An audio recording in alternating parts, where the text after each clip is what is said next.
Começando mais um Chá do 5, nosso chá na temperatura ideal. E você se lembra quando a gente comentou que um professor da Columbia University em Nova York estava indicando o Chá do 5 para os seus alunos de português avançado? Tem gente que duvidou, viu? Mas olha, aguarda que depois da vinheta você vai ter uma surpresa.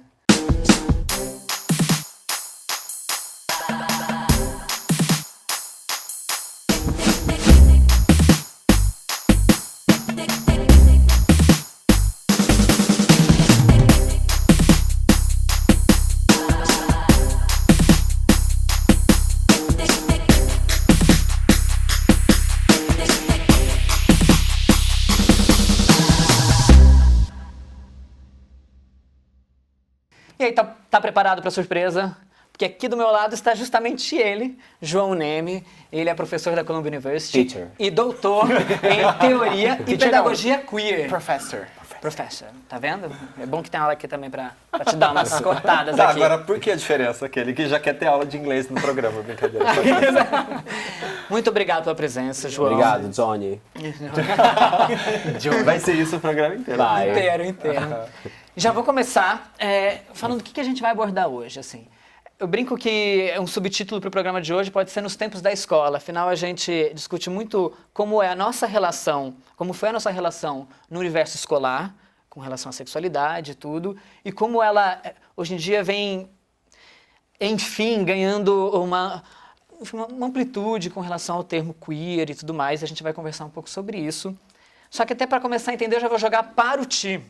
Por favor, Ti. A gente teve um programa que o Ti falou tão bem sobre isso, então eu queria que ele repetisse um pouco a diferença básica entre identidade de gênero e orientação sexual. Primeiro, orientação sexual, né? Seres humanos têm suas orientações sexuais. Ou eles são homossexuais, ou são heterossexuais. E aí vem a questão das lésbicas e todos os termos. Eu não estou falando de forma desdenhando, ok? Mas nós temos lésbicas, bissexuais, transexuais, homossexuais. Então tem todas as... E os incríveis. No caso, nós. Então a orientação sexual é relacionada sempre à preferência sexual, né? Independente do gênero, neste caso. Nós aqui, nós quatro, tá? Não vou expor o João, nem vou perguntar a respeito, mas nós, por exemplo, somos homens. Nossa orientação sexual é gay, bichas, viados, homossexuais. Fabulous. Queers. E identidade de gênero é quando o indivíduo ele se identifica com o gênero, com a genitália com o qual ele nasceu, né? Então, por exemplo, vamos usar nós de novo de exemplo. Se identifica ou não com a genitália. Se identifica ou não, exatamente. Nós cinco, no caso... Não vou expor o João. Não, mas o João está aqui, ele é um homem, né? Enfim, existe identificação com a nossos genitais. Né? Ou seja, eu sou Thiago, gosto de ser o Thiago, gosto de ser homem, por acaso também gosto de homens, né? Ou seja, a mesma coisa que a gente tem aqui, eu gosto também nas outras pessoas. Aí vem a questão, a gente volta na orientação sexual. Foi muito confuso? Acho que não, né? A gente entendeu do que você gosta, é o suficiente. Eu vou desenhar. Eu vou fazer um modelo novo. Desenho a gente posta lá pra galera também entender. Tá, a gente aproveita do seu talento. Que eu aprendi tudo na minha faculdade. Só quando a gente fala também, principalmente da infância e do ambiente escolar, a gente já começa logo de cara, às vezes tem uma divisão de o que é de menino, o que é de menina. Assim, eu queria até, antes da gente começar a aprofundar um pouco mais, perguntar para todo mundo, inclusive o João, eu não vou tirar ele da reta, vou colocar ele na reta, como foi essa situação no ambiente escolar, assim? Renatinho, como é que foi para você no seu período escolar, de infância, adolescência, esse sentimento seu, essa questão de não se abordar a sexualidade em aula, por exemplo? Então, eu sou da época que existia essas separações. Eu sei que hoje em dia tem muita escola que faz essas diferenças, né? Que mantém essas diferenças sociais de isso é de menina, isso é de menino, e tem escolas que trabalham isso de outra maneira. Eu conversando com a nossa psicóloga, Graziele, ela faz exatamente esse trabalho na escola que ela trabalha, que ela é psicóloga, psicopedagoga, né? ela trabalha com os professores para que os professores sejam orientados a educar as crianças a respeitar a pessoa como ser humano, independente da escolha dela. Na minha época, isso não existia, era muito novidade, né? Não tinha, Era a bichinha que ficava no não tinha vôlei, isso. é louca. Na verdade, eu Que era muito afrontosa. respeitado. Eu era muito respeitado na minha escola porque a minha mãe era professora da escola. Tem Então eu era pode jogar na cara odiado na dele. escola porque eu era Ficava ali, ó, professor. e tinha proteção. Não É, passou eu pelo tinha- bullying que a galera, que o Exatamente. Marcel, por exemplo. Eu Oi. fazia isso com os outros, mas ninguém fazia comigo, porque o pessoal tinha Eu vou medo de jogar mim. água nele. Então eu vou mandar esquentar. Então você, e você então, fala como é que foi o seu. Eu não fui educado no Brasil. Então não tive esse problema. Gente, eu não lembro muito assim. Eu era uma criança happy. Agora, tô todo no inglês hoje. Não, eu não tive muito isso. Eu senti mais peso de qualquer tipo de bullying, preconceito, piadinha no segundo grau. Acho que no segundo grau, mas na escola em si não tinha. vestido pra escola, é isso? Que fez a Geise, foi. Mas foi bem tranquilo mesmo, a infância, e até porque a gente se mudou várias vezes de cidade. Já morei em São Luís, morei em Goiânia, então assim, e morava em Belém, né? Então nessa idas e vindas, tanto de escola quanto de cidade, não teve uma escola que eu ficasse aquele tempo todo a ponto das crianças pararem pra falar assim, a gente vai acabar com você. Não teve isso. Fora que eu sou bacana pra caramba, né, gente? Então eu só melhorei. Desde criança. Entendeu? Então não tinha isso. Eu era legalzão com as pessoas. Pro João, como é que era isso? A minha experiência é como aluno e como professor depois. Eu tive a experiência com os dois. E como professor foi muito mais marcante como aluno. Eu acho que como aluno eu sempre fui muito protegido de estudar em escolas mais... Ricas. Não tenha vergonha de falar. A gente não tem que ter vergonha de ter fotos, Olha a cara dele, é uma cara... gente.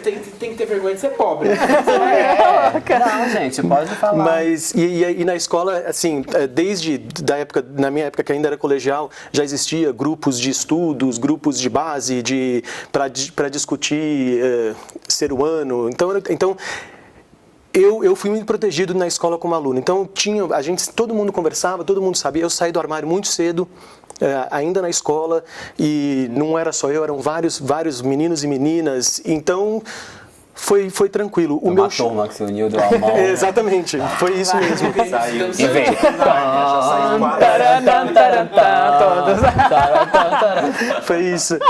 Mas o meu choque principal foi como professor, porque quando eu comecei a dar aula, que eu comecei a sentir na pele, porque daí como professor, trabalhando de novo em instituições ricas, escolas particulares, como professor eu me vi totalmente preso, sem poder ajudar, sem coragem de falar e sem coragem de verbalizar o que eu sentia entre os alunos. Então eu saí de escola brasileira e quando eu fui para a escola americana, que é no artigo que vocês leram, para mim foi o choque de ver as meninas todas jogando futebol e os meninos jogando queimada, o que na minha escola era o contrário.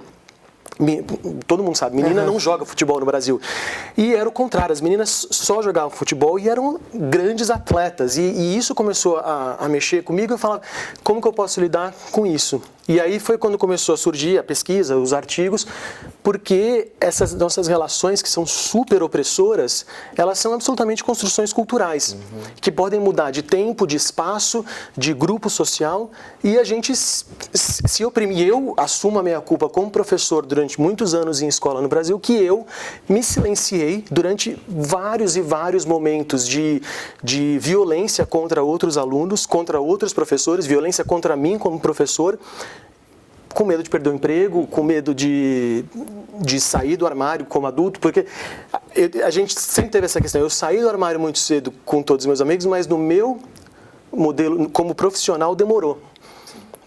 E eu precisei sair do Brasil para ter coragem de me assumir abertamente, escrever sobre o assunto, que era uma das questões muito importantes para mim. E como professor de língua estrangeira, como professor de português, foi uma das coisas que eu coloquei muito claro para mim. Eu não falo em aula, né? Eu namoro uma pessoa, essas questões que todo mundo aqui sabe, já passou. Eu tenho um namorado, é masculino, a língua portuguesa é marcada por gênero e os alunos precisam saber disso. Sim. Eles têm que saber que a gente tem uma marcação de gênero que no inglês não tem. Você consegue... Driblar. Driblar. Exatamente. E em português, é muito mais difícil. Você tem que usar essa pessoa, que eu acredito que muitos de nós, em algum momento da vida, usou Marcelo adora. essa Eu amo pessoa. falar uma pessoa, gente, eu amo. Mas carregado de ironia, eu amo. Amo usar. E só te perguntar, assim, com relação, até porque você mora fora e tem seu trabalho lá, como você vê essa diferença do ambiente escolar lá e aqui? Porque, assim, só para exemplificar, o João, ele é um que usou textos do meu livro em aula. E na semana que eu recebi a carta falando sobre isso, fiquei mega feliz, fui conversar com um funcionário da Secretaria de Educação do Rio de Janeiro sobre a possibilidade do meu livro conseguir entrar, enfim. E aí ele assim, olha, a gente tem uma dificuldade enorme por conta da bancada religiosa dos professores em abordar esse tema. E aí eu olhava naquela mesma semana e falava assim, olha a diferença de pensamento, enquanto você vê uma universidade entendendo, e até pelo que estava escrito na carta, da importância de falar sobre o assunto com os alunos, você vê um outro lado falando, olha, a gente não consegue, a gente não vai falar sobre esse assunto. Então, como você vê essa visão da educação lá e aqui com relação a isso, assim? É que são las e cas. Eu trabalho numa universidade privada, rica, usando o seu termo, extremamente rica, que paga mal os professores, mas é extremamente rica, e liberal numa cidade liberal. Porque se você sai de Nova York, você encontra escolas públicas nos Estados Unidos que ensinam criacionismo nas aulas de ciências. Então, não dá para ter a minha experiência de uma metrópole que tem uma tradição liberal com a tradição conservadora cristã de muitas partes dos Estados Unidos, assim como tem no Brasil também. Então, a minha facilidade está ligado a onde eu estou. Porque provavelmente se eu estivesse dando aula numa outra universidade religiosa, talvez eu não tivesse sido contratado, mas numa hipótese que eu tivesse nessa universidade, esse material não teria chegado. Então, a gente tem que tomar cuidado com o lá e cá. Lá não é tão diferente quanto aqui. Né? Existe uma parte conservadora, existe a parte religiosa. É igual Existe quem uma vem pra São parte Paulo grande achando que vai chegar aqui e eu posso fazer o que eu quero, e é isso, vou pirar na rua, andar pelado e tô, sei lá. E tipo, não tem isso, né? Não, e não tem lá também, né? São cidades e assim, você tem Nova York, São Francisco, Los Angeles, Miami, mas nem Miami não, mas assim, são bolsões de liberalidade no sentido político, né? São liberais. Como aqui. Agora, no meio é muito diferente. Então, eu tenho sorte de estar num espaço acadêmico que aceita e que quer discutir essas questões. E são muitas. A vantagem é que são muitas universidades e muitas escolas. As escolas de Nova York, não é mais primário, é como ensino fundamental e médio, tem essa preocupação. Tem essa preocupação porque eles têm essa quase obsessão com a diversidade, né? Então, todo mundo, de alguma maneira, tem que ser representado. Mas a gente vê assim que a gente está numa sociedade hoje em dia que o jovem já está vindo muito mais aberto. Até por conta vem sim, porque... Eu acho que isso varia bastante. Acho que depende muito. Não, mas gente, em geral você pega o que era anterior. muito... Só que a questão é como funciona, que é o que eu até vou jogar para ele de novo, assim, essa questão da pedagogia queer, como é esse olhar, porque às vezes você vê que vai muito também do professor. Eu lembro que eu fui uma vez, um garoto veio conversar comigo para dar uma palestra para uma cidade que eles queriam levar para os alunos. Eu falei, vamos fazer diferente? Vamos levar para os professores primeiro? Vamos abordar o assunto, vamos fazer mudar? Porque aquilo, o que adianta falar sobre diversidade se a pessoa chega na escola e a porta do banheiro masculino é azul e a porta do banheiro feminino é rosa? Sabe? Como que você, se nada colabora para você chegar nesse assunto? Aquela ideologia tonta, né?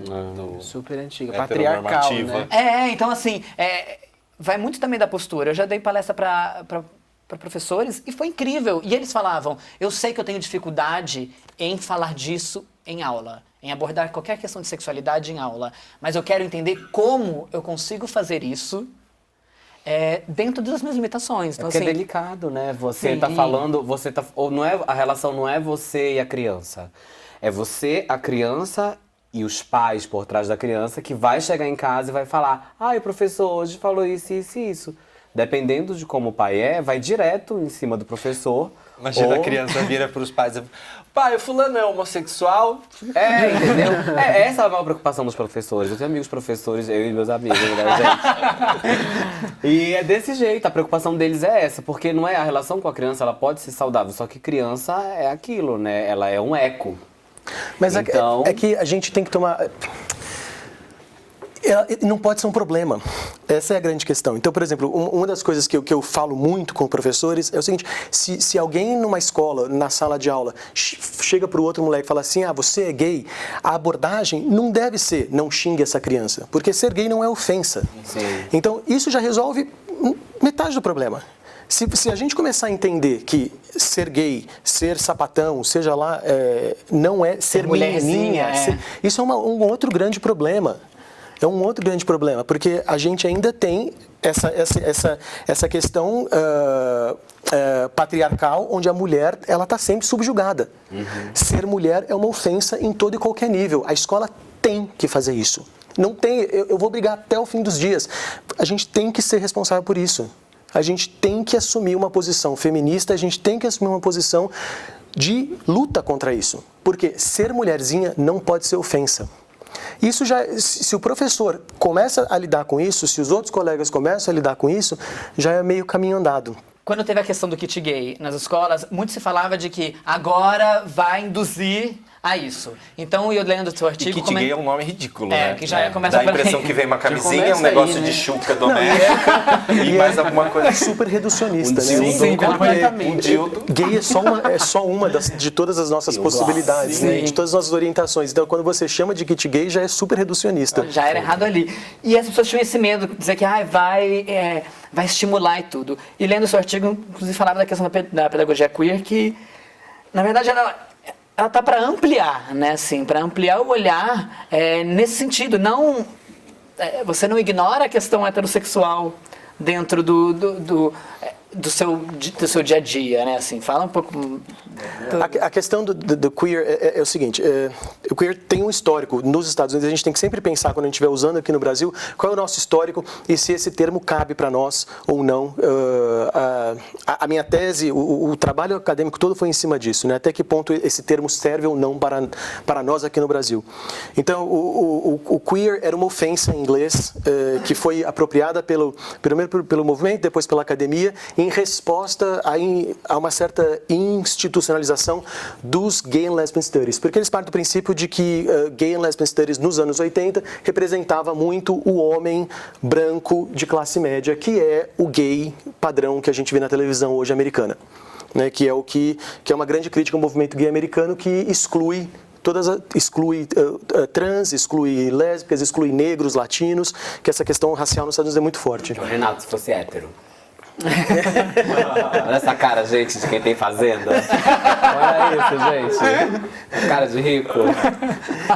E a pedagogia queer veio junto com a teoria queer que surgiu no começo dos anos 90 nos Estados Unidos, um pouco depois, ela veio como uma resposta para a pedagogia, porque a teoria trabalha na instituição, na academia. Somos pesquisadores e a gente está trabalhando no campo das ideias, digamos assim. Aí você tem em todas as áreas, antropologia, sociologia, história, geografia, a minha área, letras.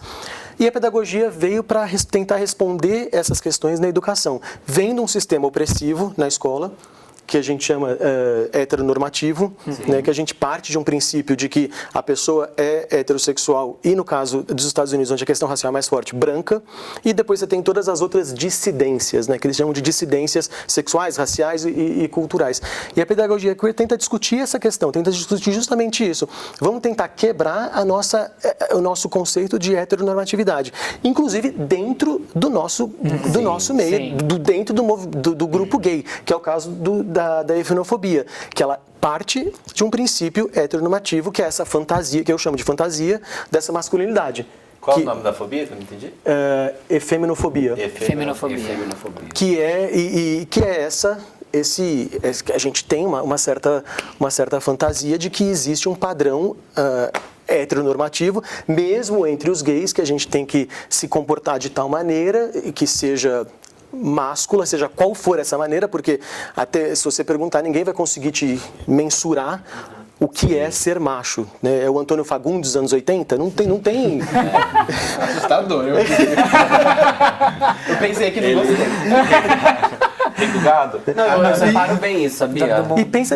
E por exemplo, e se você for pensar, eu acho muito louco, não só no Brasil, como em muitos lugares, por exemplo, as pessoas mais verbais anti-LGBT hoje, inclusive alguns deputados, tipo, pensa no Feliciano, é um cara super afeminado. É um cara super feminino. E eu não tô querendo dizer que se ele é gay ou não é. Não me interessa se ele é gay ou não é.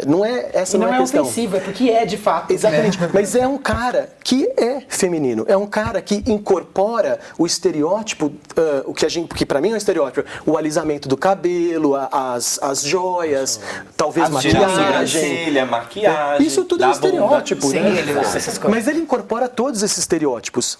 Todos esses estereótipos. E é um cara, ele pode falar o que for, mas ele é um cara super feminino. Sou um homem feminino.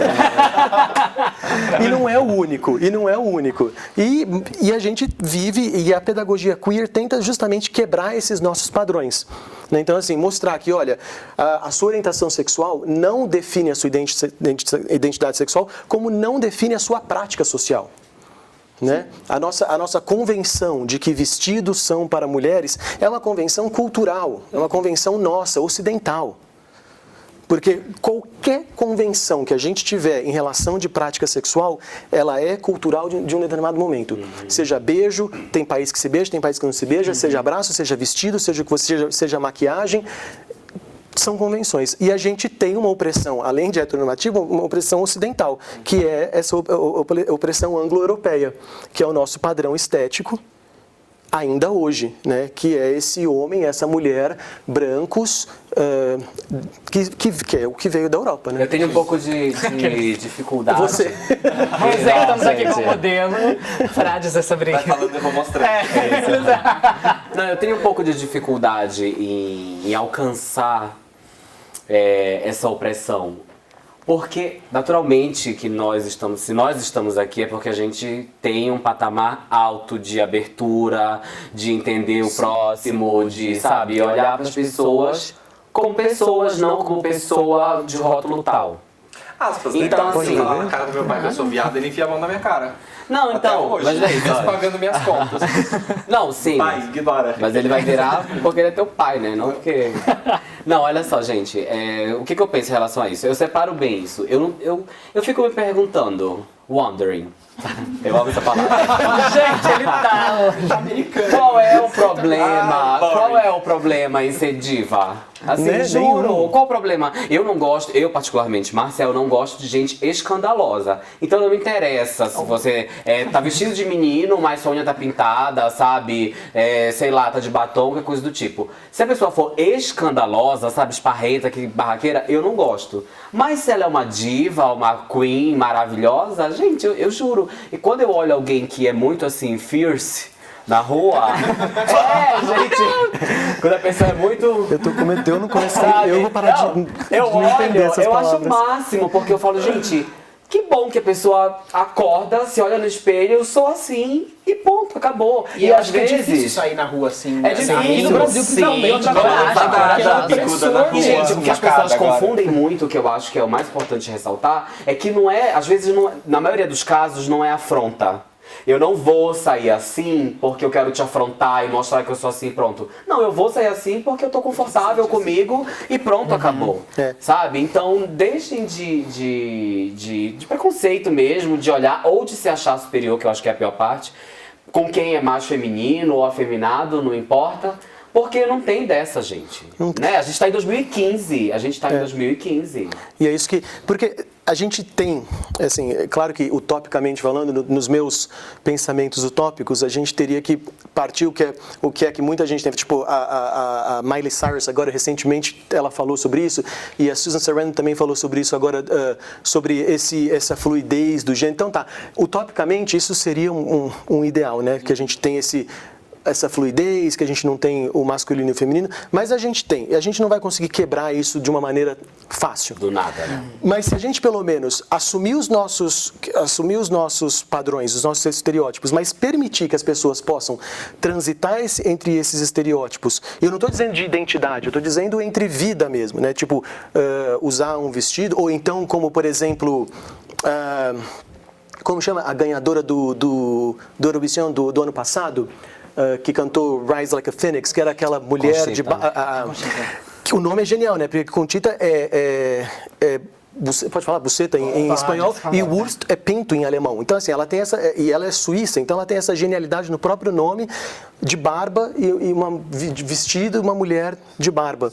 Então ela tá ali, seja lá, eu não sei como ela se identifica, mas permitir que essas pessoas e que nós todos possamos... Talvez para ela nem importe isso, de se identificar. Tipo, Exatamente. Mas ela despertou. Eu fui na São Paulo Fashion Week e, gente, eu vi umas 3 Conchitas lá, maravilhosas, entendeu? E nem confiança, tô aqui mesmo, meu cabelo é bonito, bem E que isso escovado. também não tire, Pronto. por exemplo, a experiência dos outros, de questões de identidade, que sejam os transexuais, que tem uma questão de identidade muito mais forte, e também tem as outras pessoas que têm uma questão mais fluida. E se a gente tem esse binarismo, então que pelo menos as pessoas possam exercer o seu livre arbítrio dentro desse binarismo, que seja qual for, masculino, feminino, homem, mulher, ou os dois, ou nenhum dos dois, hétero, bi, ou seja lá o que for. E que a escola seja esse espaço inclusivo para isso. E que não é assunto de parar com essa bobagem de que isso não é assunto para criança. Se não fosse assunto para criança, não existiriam crianças transexuais, que desde os 7 anos de idade estão questionando. É assunto de criança, porque é assunto de todo mundo, sabe? Não podemos, deixa chegar nos 16 anos. Tá tarde, nos 16 anos. Essa criança já sofreu 10 anos. Tá tocando terror. Sabe? Eu acho que assim, primeiro eu fico muito feliz do nosso programa por essas possibilidades. Nosso tempo está acabando e eu, enfim, agradeço muito ao João estar aqui hoje. A gente fica muito feliz de saber que você acompanha o Chad lá e os meus alunos também. Exatamente. Então, mas eu acho que tem tanto tempo que a gente não consegue, porque o assunto vai rendendo, mas acho que dá tempo de mandar beijo hoje. A gente vai fazer uma coisa assim. Agora a gente vai mandar diretamente para o nosso correspondente em Nova York, João. Isso. Fala daí, como tá? Vai ser bem assim. Começa você seus beijos. Tenho Marcelo. beijos muito especiais. Tenho beijo para as bis do interior de BH, foi assim que pediram. Manda um beijo para as bis do interior de BH. Você, mineirinha, viada, linda. Um beijo.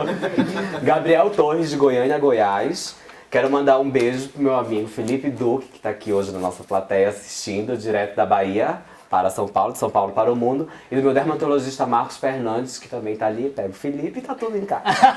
Entendeu? Esses são meus beijos de hoje. Eu vou mandar um beijo, então, para Fabiana Paganini, que é professora e ama o chá. Ela tava quase que ela conseguiu vir hoje na gravação. E para as meninas da Irlanda, que acompanham a gente lá. A Carol Frois, a Iris Magalhães, que é muito fã do chá. E para Marina Moura, um beijo enorme para elas. Depois eu deixo você por último, pro seu beijo. Você é o último. Eu vou ser muito rápido. Fábio Lares, beijo pra você. Nossa, Fábio Lares, beijo. Ele Beijo. fica falando que a gente não manda beijo Que pra a gente ele. não manda. Beijo, Fábio. A gente grava o programa, meu anjo. Tem que demora, ué. Fábio Lares, Sandro Cassiano. E aqui tá o nome do Robson, mas que hoje está aqui na nossa assistência. Nosso querido fã do chá, enfim. Beijo. Charmoso, né? Famoso. Diretor Você da quer um tempo de WhatsApp? Quer mandar beijo? Não tem. Gente, então vamos pro WhatsApp? Então vai no WhatsApp rapidinho. Tá, é o seguinte. E o João não manda beijo? Quer mandar beijo, João? Ele Quer já dar vem daqui- beijo? Quer ele mandar? vai que acabar o Fica à WhatsApp, vontade. ele vai poder falar Aí ele e encerra. mandando o beijo dele, ele que vai fechar. Ó, gente, é o seguinte. Oi, eu sou o Marcos, sou fã do programa. Sou casado com meu marido há 10 anos, ele pensa em casar, gosto dele, mas não o amo. O que eu faço? Eu queria me separar, mas não consigo. Isso está me fazendo mal. Ele não quer saber de trabalhar, tem 37 anos e eu 25. Ele só pensa em sexo e mais nada. Não pensa em crescer na vida. Eu não sei o que fazer, preciso de ajuda. Gata, mas é só trocar de namorado. Esse daí não vai dar futuro nenhum. 10 anos, ele não se sente bem assim, largar Ah, mas assim... Mas tem que se sentir, né, gente? Que vantagem é esse desse cara? Ai, gente, eu sou Oxi. super prático, então Aí eu não sei é se o eu marido opino. que é viciado em sexo, ele não quer largar isso aí, chama amor de pica.